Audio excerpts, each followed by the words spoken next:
Hello there! Come in. We're ready for another WrestleMash? I know we are. I'm Paul, and we have the confirmation of the Forbidden Door this week, ladies and gentlemen. But first, let me tell you about this podcast. WrestleMash is one of the 3 podcast parts which, when formed together, make the mega powers that is the Midweek Mashed Tattie Sportscast. You can find us on Twitter, TikTok, YouTube, Facebook, Instagram, and on all audio streaming platforms. Liking what you're listening to? Like, share, subscribe, and don't forget to leave us 5 stars, baby! Boom! Yes, baby! And speaking of boom, bringing the boom on this week's podcast are the mega powers. They are the Wish.com Viking himself, the workhorse Macho Mick, and he's a K-Manian. He's fighting for the rights of every man. He is Hulk Harvey, brother! How are we, lads? Yeah, brother.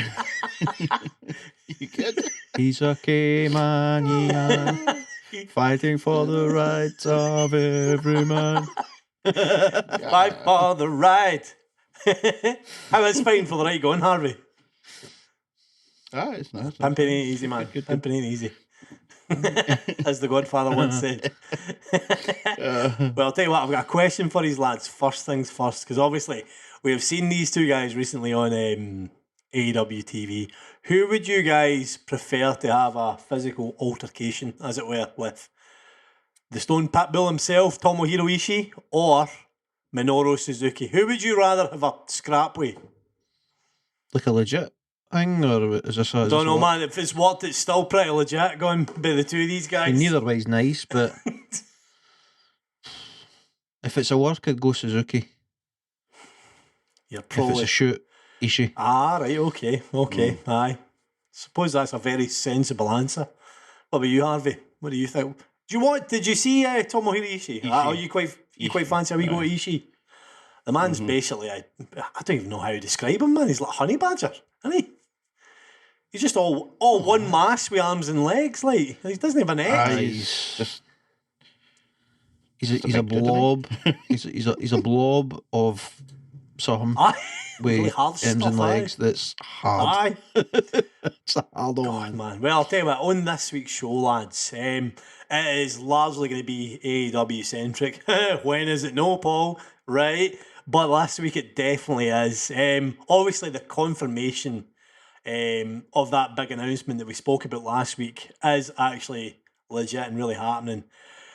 So the table's out, the chairs are out. We've got some discussing to do. Michael, you know the drill. Oh dear, well, the big news, really the only news this week, lads. I mean, there's other things happened, obviously. There's always stuff happening in wrestling, but who cares? The big news, AEW versus NJPW Forbidden Door. Announced on Dynamite on Wednesday. It's going to happen Sunday, June 26th at the United Center in Chicago. Obviously, that was the venue in which CM Punk returned. It's a massive arena. It's going to be on pay-per-view, lads. Respective presidents were out actually making the announcement. Then obviously there's the interruption by wrestlers who can do that kind of announcement and promoting just a bit better than promoters. Ridiculous. Utter ridiculous. It was completely pro wrestling. It was the worst kind of pro wrestling. No into it in the slightest. Hate it. No feeling that, you know. I felt disrespected by it. I felt disrespected Literally. by it. Explain how you felt disrespected. It was an insult to my intelligence. It's WWE level pish. Adam Cole just happens to find himself a wee space with a camera and just happens to ken the information for this hush-hush behind NDA announcement that's happening. Exactly. And just kens the right time to go live and is able to have a producer that's going to put him live at the right time. And then Jay White just happens to be there when... So it's all been this like kind of thing, the elite and then the undisputed elite, and are they all going to fit well together? And now we're just going to fling in the Bullet Club into the mix for reasons. If we were going to call a spade, which we do, we would slag WWE for this type of announcement. It's right to slag the AEW and New Japan for this style of Not to announcement. mention, Tony Khan, as much as I do like Tony Khan, his acting is shocking. Did you see that him on stage trying He's to like, act surprised by this? You know what? I like Tony Khan, the excited kid who's playing with all his favourite toys.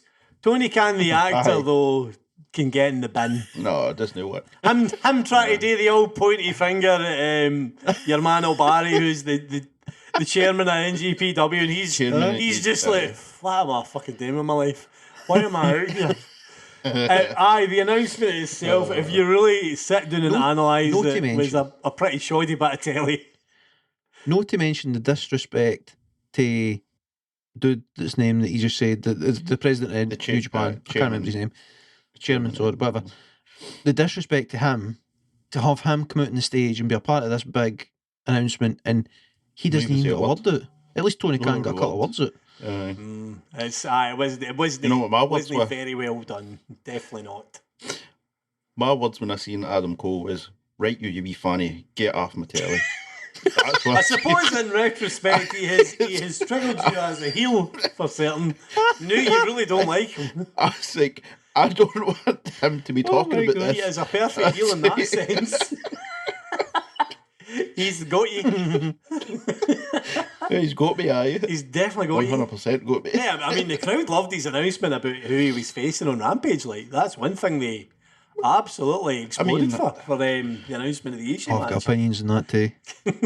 Aye, they exploded for it, but There's more disrespect going on there. They should just have let Tony Khan and the chairman do their thing. That was just. I think I would have liked it to have been more professional. It's a big deal. I think it should have been treated with a bit more gravitas than what it was. Mm-hmm. It should just have been Tony Khan with a mic, with his squeaky excited voice, and a graphic in the screen, and then the commentators. Even Takumi Obari shaking hands with Tony Khan and just leave it at that. I mean, that's fine for me. So that would have been fine. Absolutely fine. So obviously it is an announcement, and that is really happening now. So when is it? It's June 26th. June. However, the interesting caveat of that announcement, lads, and I don't know how you feel about it, this is only for New Japan. This is not including Stardom. So that's announced. We thought of that, aye. So remember, we speculated. We speculated about whether New Japan and Stardom would be involved in this, but it appears only to be New Japan Pro Wrestling. New Japan. I can understand them doing that and sort of playing it safe and seeing if it sells well, and then if it does, maybe they go all out with it next year and they bring it back and go full guns blazing next year. But at the same time, I kind of wish they had really went for it in the off chance that it doesn't work, and then there's at least this one big show where they really went for it. Aye, I know. And then just called it All In, because that would have made a lot of sense, because they went all in. Well, I mean, the name obviously as well, Forbidden Door. I mean, I never thought I'd see the word door in a pay-per-view name. Door. I mean, I get why they've called it that, but I mean, you could have come up with better names. I think there was better names out there. I mean, I feel like... I mean, I am hugely excited by this because of the potential of matches, which I'm sure we'll cover. But I feel like they could have done it better. Like, there is certain amounts of kind of disappointment in it for me. I've got mixed feelings with it, in part because of the name's out of my head. The New Japan pay-per-view show thing that was just recently on. The Windy City Riot, that was in Chicago. That's the one. That's the very one. So that featured. I'll try and keep this short and sweet. Right, there was a particular tag team match on there that featured Brody King, House of Black Men. Who was introduced as Brody King, AW star, member of the House of Black, but yet came out in sort of more indie style Brody King dress, so he wasn't wearing House of Black stuff. And throughout the match, it was more him as he was indies as opposed to how he is now. So he sort of gave a nod to the fact that this is what he's doing now, but yet the character that he was portraying in that particular show wasn't the same as the character he's portraying in AEW. That's the first thing. Second thing, Mox had a phenomenal match. And then after the match, called out it was a Hikada? No. Who was it? Legend. Can't remember Tanahashi exactly who it was. Tanahashi. Tanahashi. Called out him. He's saying he wants to have a match with him at the next New Japan show or pay-per-view or whatever it was, right? But again, it was indie Mox, same Mox you get appearing in GCW and wherever else, right? Blackpool Combat Club Mox. Yes, right. I'm sure you can see where I'm going with this now. Then you have the third thing is that you have a phenomenal match, a match that was so much better than it had any right to be between Ishii and Suzuki. Legends in New Japan, legends of wrestling in general. Far too old to be having a match that good, but it was utterly amazing. I loved it. But then immediately you've then got Ishii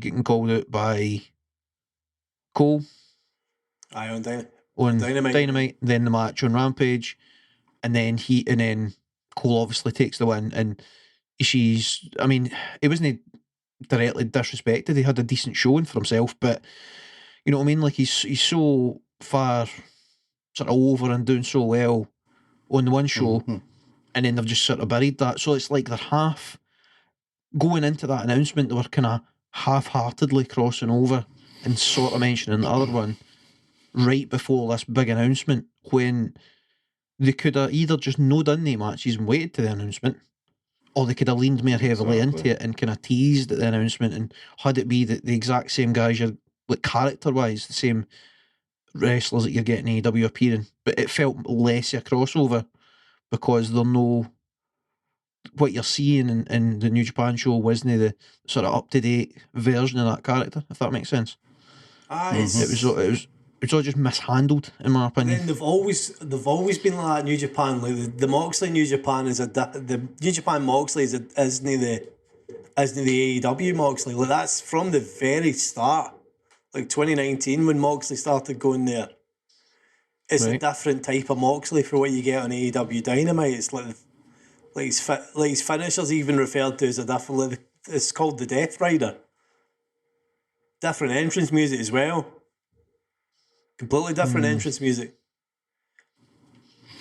In fact, he started coming through the crowd in New Japan before he started coming through the crowd in AEW, funnily enough. He used to make his way to the entrance. Aye. Entrance ramp. Interesting. Aye. So, that further adds to my question mark. They're no operating as two companies sharing wrestlers, you know what I mean? It's like the wrestlers are playing multiple characters. Aye, it muddies the water, certainly, aye, because they are separate companies. You wonder, though, if that now that the announcement's out, they now start to put a wee bit of work into kind of building stories.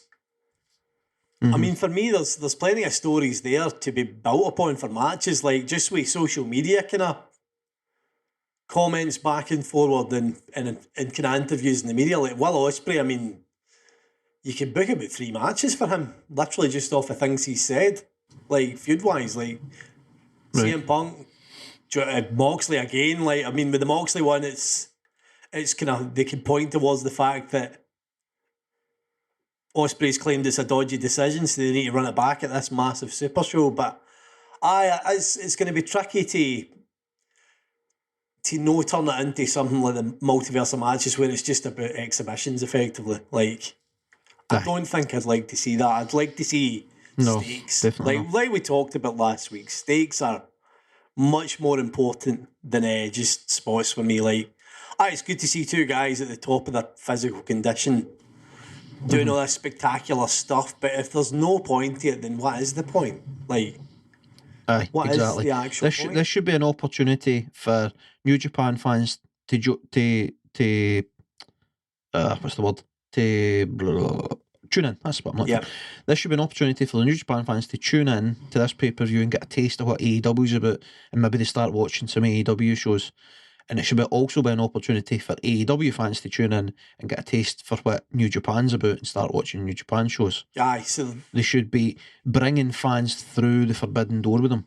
It shouldn't be an opportunity to just look through a window and see what happens on the other side and then shut the curtains again. it's a massive opportunity, mate. Aye, worldwide for both companies, especially for New Japan. It is a huge opportunity to draw eyes back towards them, because arguably, out of all the kind of major companies, pandemic wise, they were the ones that really took a bit of a kicking, like kind of perception wise. Like, a lot of matches off, kind of crowds weren't allowed in, workers not getting there. It killed them. It meant to me a couple of New Japan stars. The travel hotline. They've got a surprising amount of American and European talent working out. They've got a very. I mean, you just need to look at that Windy City Riot card. Like, it's massively Western. Like, massively Western. So as in, like, kind of in their numbers.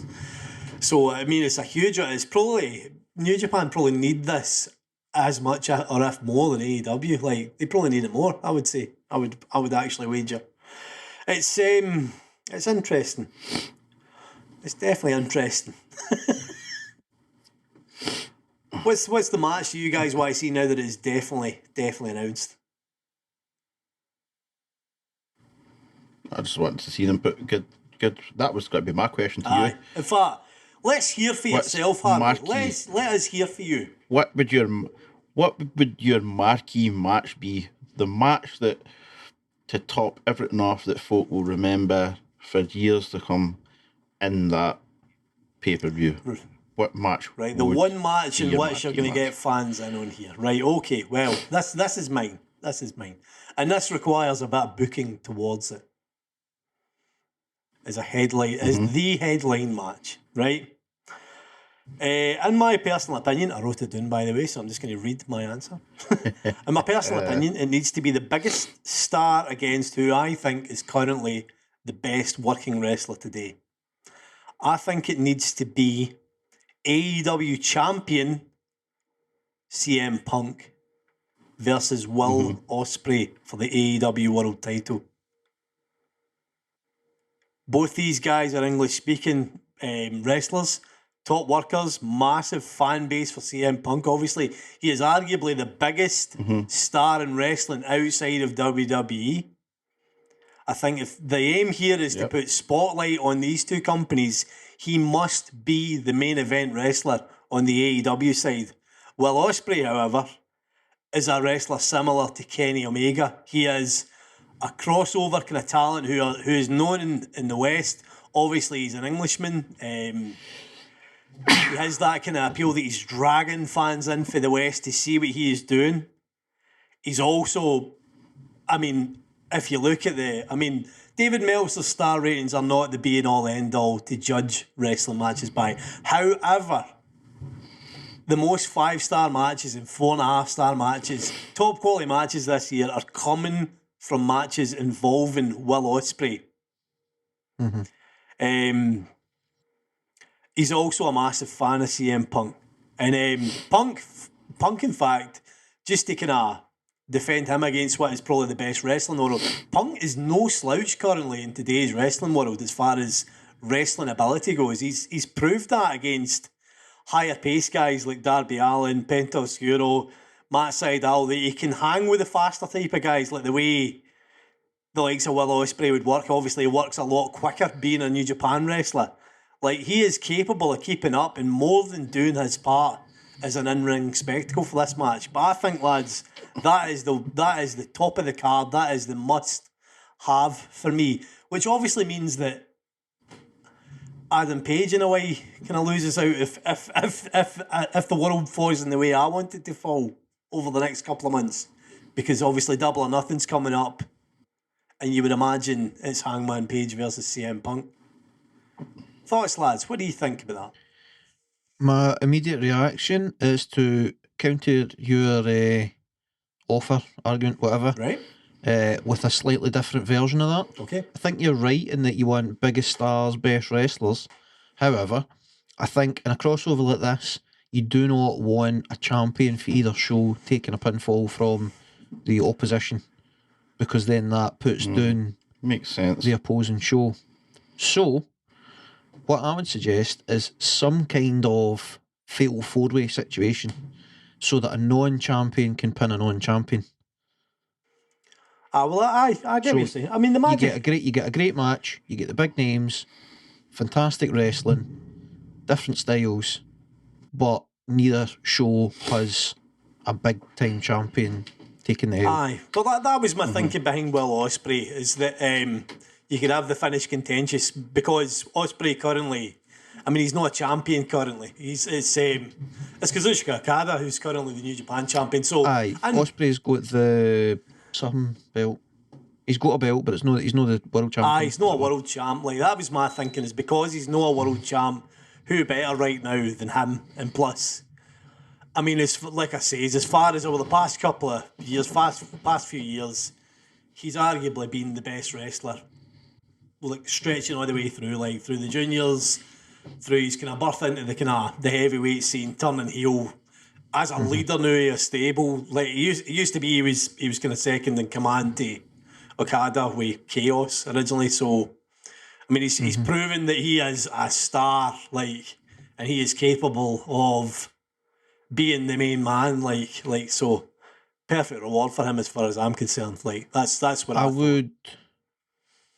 In terms of just what to see the match, but also in making sense of the booking, I would love to see Ospreay versus Danielson. Ooh, aye. Because you can quite easily book that, because Ospreay's obviously recently had a match with Mox. So you can have Ospreay going after Mox. For whatever reason, Mox isn't available or isn't interested because he's already beat him or whatever else. But then Danielson can turn around, or even Yuka, Wheeler Yuta. He could turn around and say that he'll take the challenge. You know what I mean? That'd be a phenomenal match. Just the same. As well. Less name value, but still a great match. My Danielson pick would have been Zack Sabre Jr. On the New Japan style. I mean, Zack Sabre Jr. again. He's been with New Japan for a long time now, a good few years now. He's another he's been a light heavyweight, and it used to be his kind of feature that even though he weighed about as much as a bag of shopping, he could still take on all these heavyweights because his superior wrestling brain and his ability to tie you up in knots and submit you. But he's since, I mean, over the past, I don't know if you've seen him lately, but he's put on a good bit of bulk, man, like Zack Sabre Jr. Like, he's put on a fair wee bit of size. I'm trying to think when the last time I would have seen him. I can't. I don't remember him looking particularly bulky, so I've probably not seen him recently. Looks like a heavyweight wrestler now. Like, I would not be mad at that matchup. Just to sort of move on to something slightly different, but also slightly the same. What do we think of the situation of, as previously mentioned, the Undisputed Elite and now the Bullet Club getting tied in with that? Where do we think that booking goes? Because obviously there is a wee while to that pay-per-view. Aye, I mean, I don't know, lads. I mean, see, for me, I'm tired of it. I'm bored of it. Like, the New Japan and AEW wrestling together in a card. Obviously, the Bullet Club are the big kind of... It's a big point in history because of the members formerly of Bullet Club that have went on to create All Elite Wrestling. And obviously they're still one of the most famous stables in New Japan, even despite the fact now, really, they're probably not the most important stable in New Japan. Like, no, they've got probably more importance in Impact than they have in New Japan at this point. I mean, they really seem to. Like, it's for me. I imagine because of the history of the origin of AEW and the kind of the jump up in sort of notoriety in the kind of Western world with New Japan that obviously happened. I mean, you're talking maybe about 6-7 years ago. Obviously, the Bullet Club became very, very it became the cool thing to know about in wrestling. Merchandise and the type of people that were in it obviously played a massive part in that. I mean, so there probably will be a big sort of story going into this. Am I that bothered about seeing it? No, greatly, no. No, as much as I thought it would be. Right. I don't know if that's a Jay White problem or if that's an Adam Cole problem. Harvey, it's an Adam Cole problem. For, You're a wee fan. for me, I'm no. I mean, as I say, I didn't like the way they kind of brought this about and having Jay White pop up on the stage. And I just thought that was naff. But having said that, thinking about where they might go with the booking, I would be keen to see this be the sort of the final straw, if you will, where the Young Bucks only wanting to work with the Bullet Club. Now that I would take. Because going back a wee bit, sort of more long-term booking, it's probably more by accident than else, because Jay White was in talks with coming in to appear in AEW, but they brought him in early for a reason I don't actually remember. But anyway, Tony, it was I think it was something about, I think Tony Khan had said there was going to be an announcement or somebody debuting. It said it was somebody debuting through the forbidden door, and it was Keith Lee. That's what it was. Bang, there was Jay. That's what it was. Yeah. So he panicked and brought in Jay White earlier than he was meant to come in. Right. So the Young Bucks weren't too keen on him being there when he did come there before. So I wonder if then they push back against Cole for having this allegiance with the Bullet Club, and then this leads into either at the pay-per-view or very close to the pay-per-view, Omega returns, and we see Omega and the Young Bucks versus either Cole and Red Dragon or Cole, Jay White and somebody. I mean, the original belief now is that Omega might not be fit even for this in June. Oh, right. It shows you just how bad he was. Injured How bad his injuries were. It really sheds a light on just how much he was carrying injury-wise. Because, that's already about nearly half a year already, and it'll be over half a year by the time this pay-per-view kind of rocks around, because it was just after Full Gear. Hung Bucks. Aye. Yes, please. Yes, please. Young Bucks, Adam Page versus Adam Cole and another two folk. I don't really care if it's Red Dragon or if it's members of the Bullet Club. I'm the first. Some sort of Bullet Club sort of thing. Aye, give me the Hung Bucks. Yep, I'm into the Hung Bucks. I don't mind that. And again, that maybe buys into my sort of wish for... If he drops the title to Punk... If he's going to drop it, he has something to do post CM Punk. He has a storyline straight away going in there, like that kind of allows him to build back up and kind of build himself again on TV and on pay per view, etc., etc. Yep. It's No, I was just thinking, just like when you were talking about CM Punk being the champion, like, how does he get that from Adam Page? Adam Page. I mean, or does somebody else take it and then Punk? There's always that belief that it's going to be heel beating face beating heel. I don't know if it needs that. I think it's still a massive deal, even with CM Punk in his first attempt at the world title. I think that's enough for itself for the pay per view. I think you put it over as two guys at the top of their game who respect one another, put one another over, and whoever comes out at the end is the winner, and fair enough. Whether you've CM Punk in the actual world title match start to move towards heelishness, I mean, obviously, looking at AEW Dynamite on Wednesday, he certainly rolled with the crowd, like with the Dustin Rhodes match. I mean, there was some heavy heel hinting going on there, like he's doing all the kind of gold dust pose and all that sort of stuff, like. But I mean, he walked away the crowd, like, I mean, the crowd booed him at certain bits, and he's like, fine, cool, I'll go. I think AEW have created a problem for themselves because we've delayed this sort of culmination of the feud between MJF and Punk. I think that hurts them here because I would be very much inclined, if I'm booking that, I'm turning Punk heel. I'm turning Punk heel in the match versus Adam Page. I have him go in, setting it up like just man v man, let's just see who the better man is, shake hands before the match.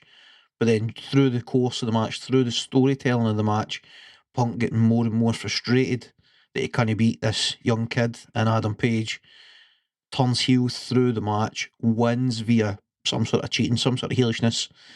Now we've got Punk as a heel, which is immense, man. I mean, but aye. CM Punk as a heel, oh, love it. But then you can't have Punk v MJF in the same way. I mean, you can still do it, but not in the same way. Aye, it's no same way. No, Yeah, it takes that away. You're right, aye. It takes that away. Aye. I don't know what the answer is there. I mean, that is worth mentioning. Obviously, it kind of clouds up where it goes next, like belt wise. Because I mean, I think there's a race against time to get MJF up there. I mean, his contract, he's 2 more years in his contract, but he's surely going to be champion at some point in the next year. Mm-hmm. It's interesting. They definitely have a bit of a kind of challenge on their hands there Just with regards to that. throwing it out here, right? Throwing this out here. With no explanation. Well, very limited explanation. Throw it right out in the middle. Obviously, the thought between us and probably amongst other fans for a while now has been that eventually MJF will become champion. His first feud will more than likely be CM Punk, or maybe second feud or whatever, but he's at the point where he's going to drop the belt. It's going to be CM Punk. Punk will beat him. That's where he gets his big win over MJF, and he becomes champion. However, throwing this out here, because of how heavily they're leaning into it, the MJF and Wardlow storyline circles back around, and Wardlow's your face to take the belt for MJF. Aye, maybe. I mean, I think that's Probably early next year. I think there's a huge potential of Wardlow being the world champion. I think again, I would argue that Wardlow is as important to AEW's future as MJF now. Almost. I would wager he is as important to keep. Aye, Well, in a they sense. definitely went. Aye, they went out their way to make him into a star, big star. essentially. So, I mean, to throw him to the side would be. Aye, the massive. look It would be very dumb to underrate him or Aye, underappreciate it'd him. be exactly. Aye. It makes everything becomes all the more interesting. I mean, this is the magic of Cody going back to WWE, though, lads, is that you're now looking at traffic going the other way and potential wrestlers that WWE would take a fancy for. You see that there is definite concrete interest. I mean, I know I've mentioned it already, but definite interest in FTR from WWE, which it just goes to show, man. If I'm FTR, I'm laughing at them. I mean, I would think so too. I mean, Aye. just put up the pictures of them with the daft tights and the clock on and all that, and hats.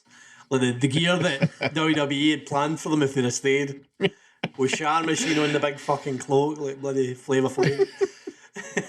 Just show them that every day. Remind them why it's not that good an idea. But of course, then, I mean, the thing is as well with WWE currently, the tag teams are getting a bit more of a shine again all of a sudden. Like Usos versus RK Bro it's a kind of prominent feud.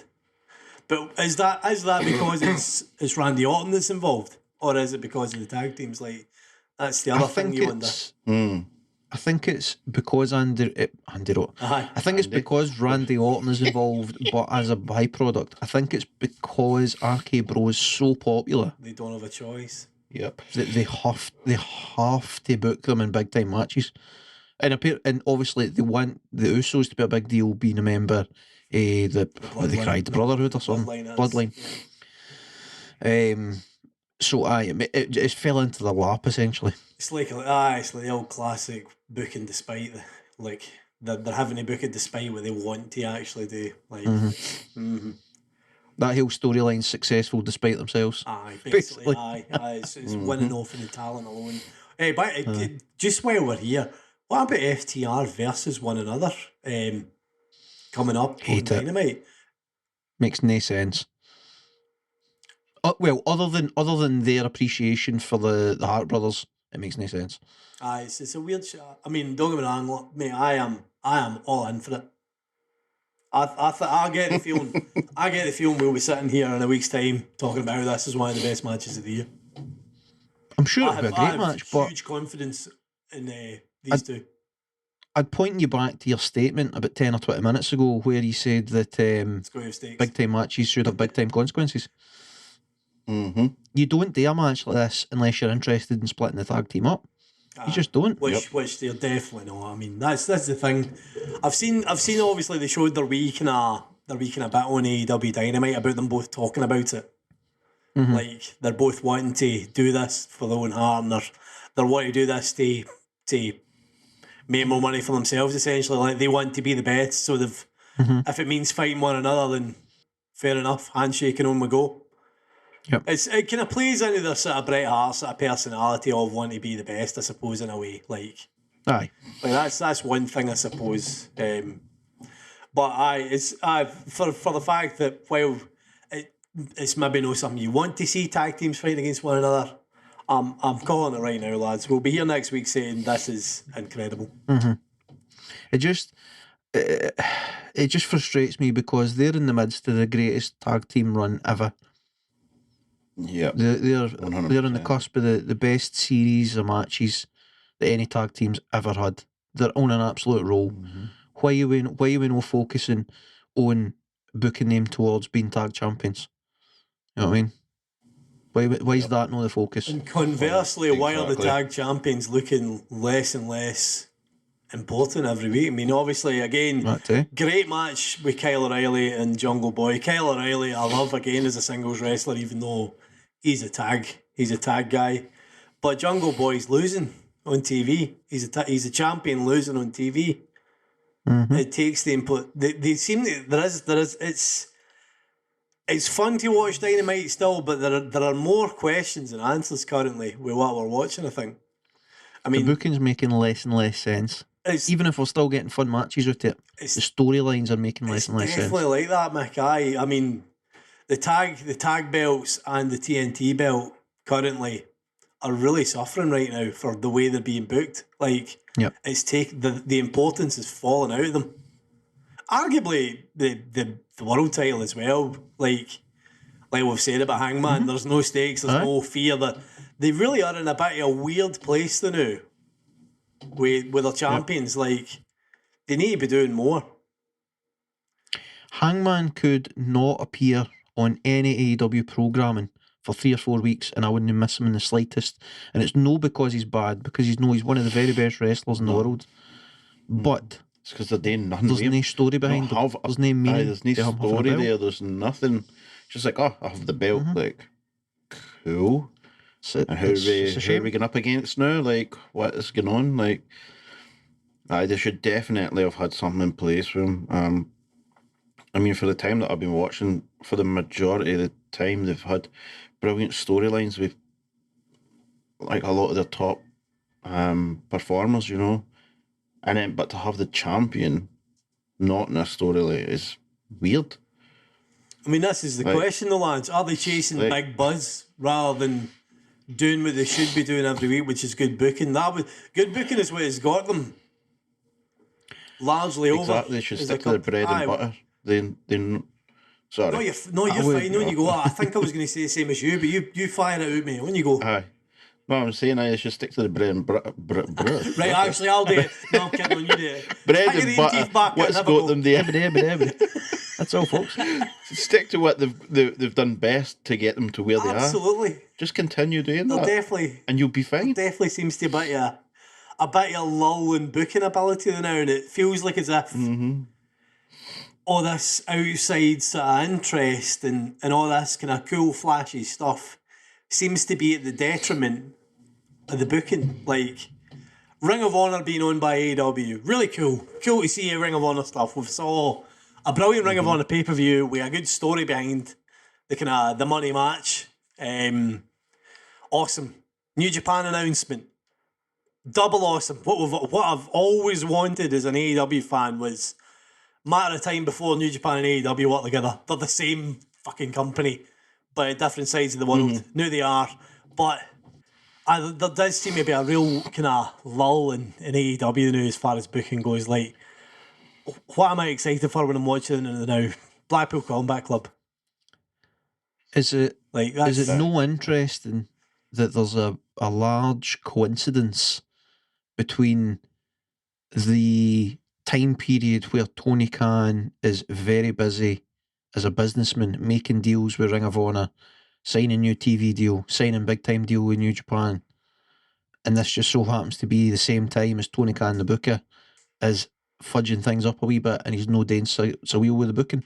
It's definitely not a coincidence. I mean, I think it's been speculated for a while. As he spread himself too thin, I think there's evidence now.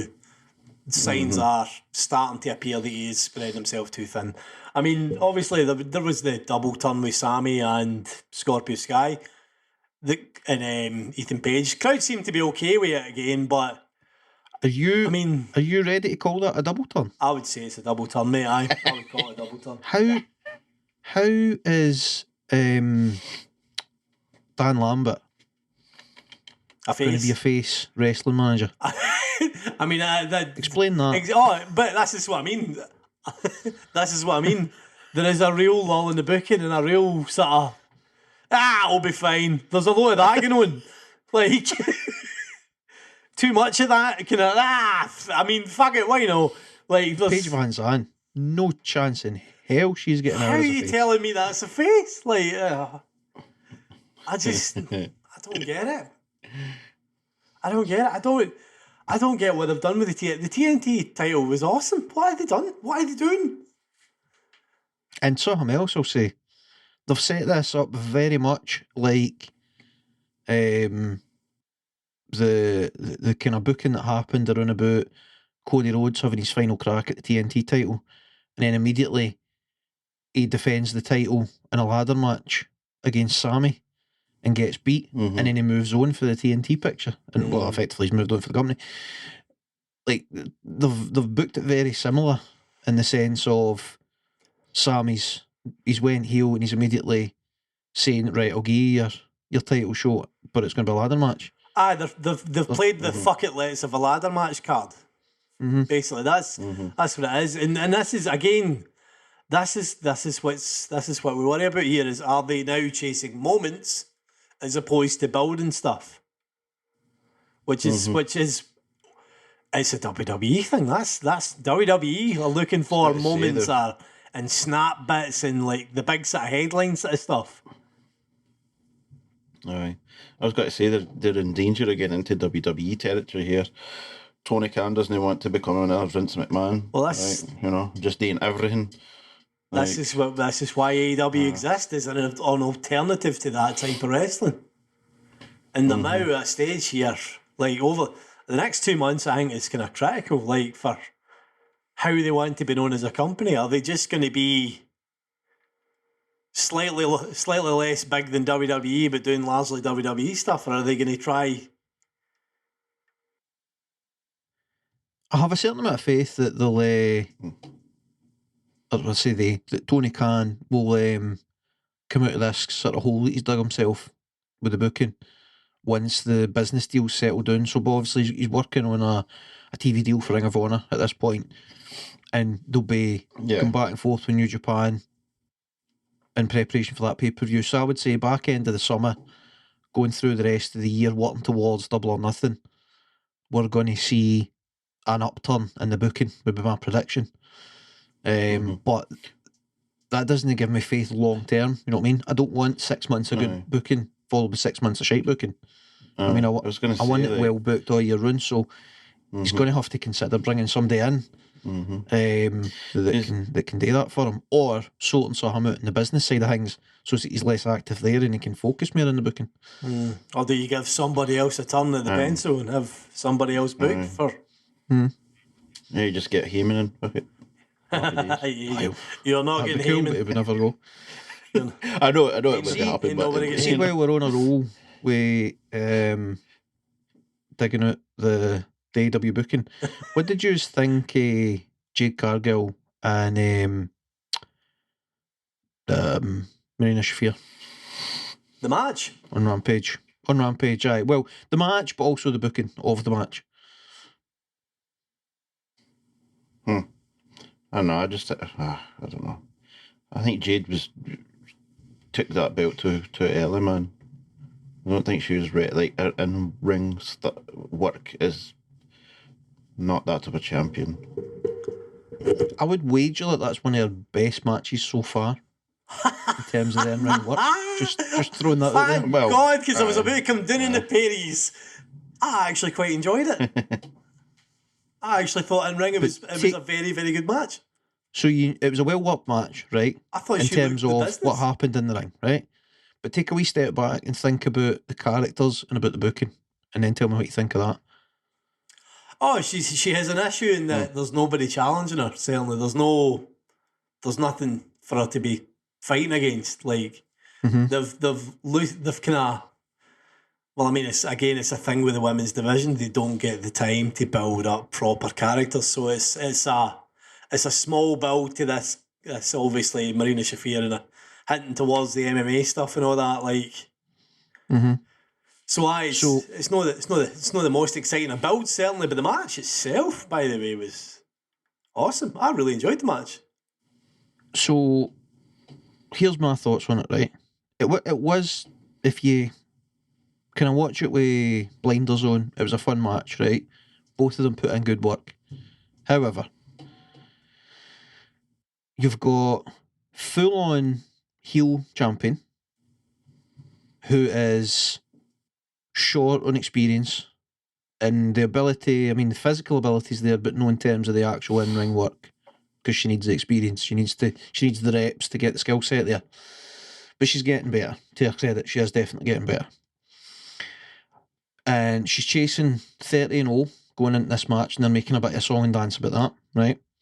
And as a side note, she started doing this, what they cried? The baddies section. I was going to call them the bitch squad, but I couldn't think of the nickname. The baddies. The baddies right, section, so man. there's, I mean, again, on booking, the Red Velvet being in that group makes no sense. She's came off of the back of being part of the feud between Statlander and Layla Hirsch, and she's the voice of reason. She's the good guy between them. Aye. And then all of a sudden, she's fully bought in as a member of this crew as a heel. Anyway, that aside. So, you've got Cargill as I described, right? You've then got Marina Shafir, who's a legit badass, who is also a pretty decent wrestler, but hasn't really had much like TV time or whatever in AEW. She's basically just been on Dark, hasn't she? Yeah, pretty much Dark, mate. So she is like a legit contender to Cargill, but just no yet, right? Now, if you look at how they worked this match, they had Cargill beating the snot out of Shafir for most of the match, being the monster, being dominant. About 3/4 of the way in, something like that, Shafir had a couple of minutes where she was in control of the match. Cargill takes back control. Then there's a wee grappling exchange that gets to the Karanko lock. Looks like Shafir might do something with it. Cargill gets out it, becomes the monster again, ultimately goes on to win the match quite comfortably, right? She's now 30-0, yada yada. For me, that's a big mistake. Shafir's character is She's the problem. a bit of a tweener. Well, she's maybe the problem. Aye, like she doesn't really do heelish things, but she ain't a babyface either. But for me, in that particular match, the way they've worked Cargill's character, Shafir has to be the face, right? So you've got the face challenger against the heel champion. Surely the face champion's got to put it to the heel champion. The face challenger. Put them in jeopardy. I know. But you get what I mean, right? The face is going to put it in the heel in that situation. You want it for her to get close, but not quite. Right. Now you're picking up what I'm putting down. I know what you're saying. So, being that was 30-0 and they're giving Cargill the big push, you have Shafir come in as the unknown, boot the utter shite out of Cargill and very nearly beat her. Very, very nearly beat her. And you make Cargill look worried. You have her celebrate that she's now 30-0, but you have her like do that. We look at her shoulder like fucking hell. That was close. I think it would have been better if Jade Cargill survived Marina Shafir, certainly. That I have huge agreement with you. Yes. On a storyline purpose, surely it should have been more of a fright for her.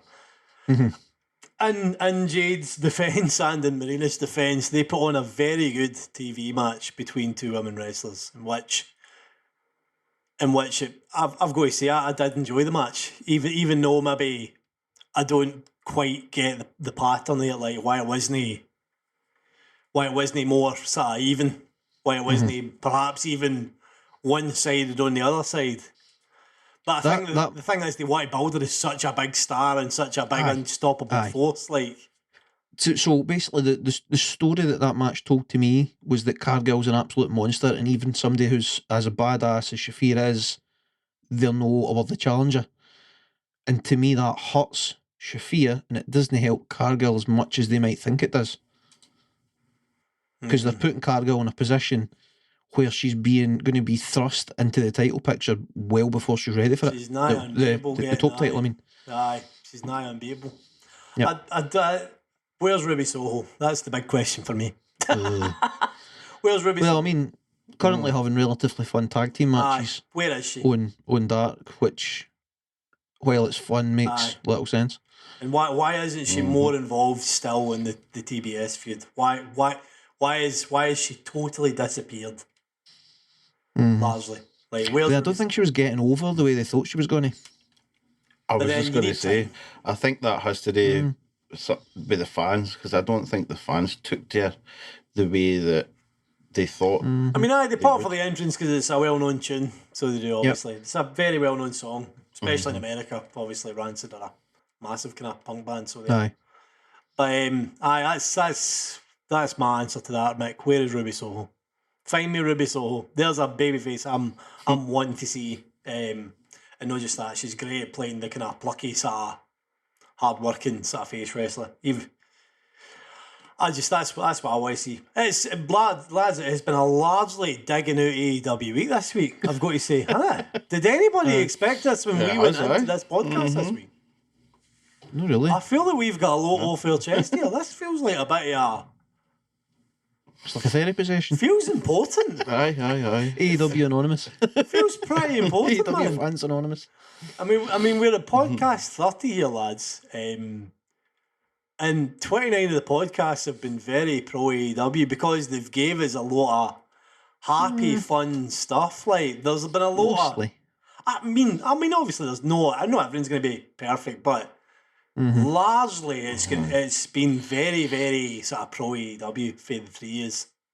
Aye. Like, a lot to enjoy. So it's interesting that we've got to this point. I mean, everything's been hunky-dory so far, and now it's kind of like... It's in danger of sliding, I think, for me, which is the worst thing. It's in danger of dropping in quality quite considerably over the next couple of months. Hopefully that is not the case, though. AEW is quickly approaching a crossroads because contracts are starting to run out. Yep. So they need to prove that even if some of the bigger names move on, that they're still a show to be reckoned with, that they can still rival WWE. Still a worthwhile alternative. That is that, lad. So it's going to be an interesting sort of 18 months to 2 years for now to see how it plays out. It is indeed, my man. It is indeed. Anyway, lads, I mean, really, that is about all we've got time for. It has been an absolute We Hate AEW session here, but I hope you guys have enjoyed listening to it, and maybe you agree, maybe you don't agree. Hey, see if you don't agree. Let us know what you think and where we're going wrong. We are happy to debate, discuss. Mick loves a discussion. So does Harvey. So does Paul. I'm Paul, and I love a discussion. By all means, have a talk to us if you think we are off our rockers here. Maybe we just went down a slide there where we needed to go off our chest. Maybe that's all it is. Maybe that's just snowballed. I mean, there was good stuff. There was a Blackpool Combat Club. That was awesome. But such as the podcast has went this week, we don't even have time to talk about it. Remember, ladies and gentlemen, if you've enjoyed this, we're here every week. Tomorrow it's Mix and Mash. Hey, yesterday was Combat Spuds. Wait to hear that. My God, there's so much. But anyway, for now, adios, auf Wiedersehen, cheerio, ta-ta, Feed us it. all of them. Bye, driver. Bye-bye, driver. Bye bye now. You